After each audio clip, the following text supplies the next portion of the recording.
Neretai filmo scenarijaus autorius lieka nepastebėtas. Žiūrovas mato aktorius, dar įsidėjami režisieriaus pavardę, bet kas sukūrė siužeto vingius, tarsi nereikšminga.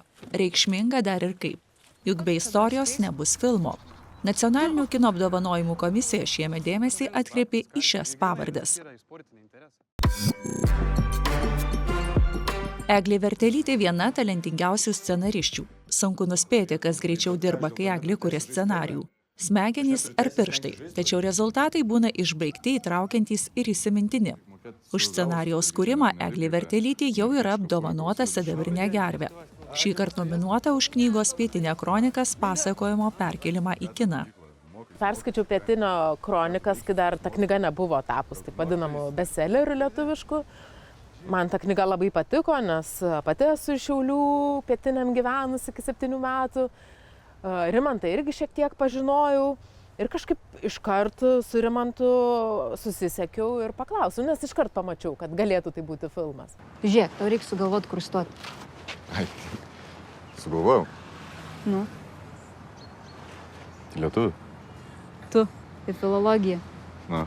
Turbūt didžiausias scenarijaus rašymo darbas buvo surasti, kas iš vis yra to filmo stuburas, kas iš knygos galėtų įeiti į filmą ir kas negalėtų. Taip jau nutiko, kad šiemet Eglė Vertelytė varžosi pati su savimi.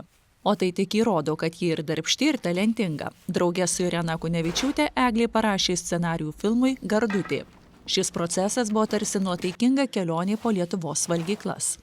Irena dažnai įsivaizduodavo, kad yra saulė, aš dažniau įsivaizduodavau, kad esu Ona. Ir tada, kai užstrigdavom, sakom, pabandom pasikalbėti, tu esi saulė, aš esu Ona. Pabandom pasikalbėti, tada, išsprendžiam. Gerai, vadinasi, ta scena gali būti taip. Tai Gardutės rašymas todėl buvo labai linksmas.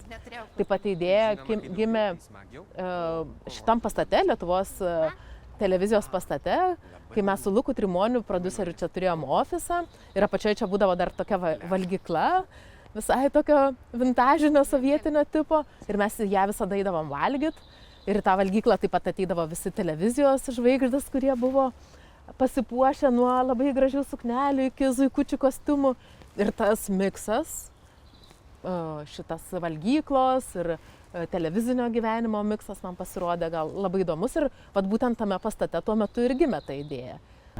Žinot, kažkaip visai man ir pradeda ir šitas konkursus patikt. Nes iš pradžių tai galvojom, kad iš vis be šansų. O dabar gal ir laimėt. Ruošiamės. Ir šiaip naudinga patirtis. Laurynas Bareiša jau yra įvertintas sidabrinė gervė už geriausią filmo scenarijų. Tai reiškia, kad matematiko išsilavinimą turintis Laurynas geba ne tik skaičiukus dėlioti, bet ir raides taip sujungti, jog atsiras akis ir ausis prikaustantis filmo siužetas. Šiemet Laurynui nominacija skirta už filmo Sesės scenarijų. Rašant tą visą filmą norėjusi palikti vis erdvės žiūrovo kelioniai. Ne tik tai statyti kažkaip žiūrovai tą vienus tokius bėgius ir papasakoti tokią labai aiškią istoriją, bet pabandyti tam filme palikti erdvės ir pabandyti per visą pasakojimą atskirti, kas yra tie tokie realūs, tikri faktai ir kas yra tie emociniai faktai, kurie mums susikuria po visokiausių trauminių įvykių. O būtinai taip lakstyti reikia.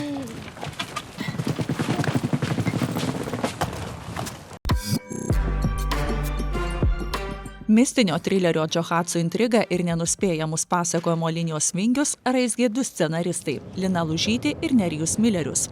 Bendrą kalbą lengvai radę du kino kūrėjai drauge išpildė matomą viziją ir į pasaulį paleido lietuvišką kriminalinio žanro filmą.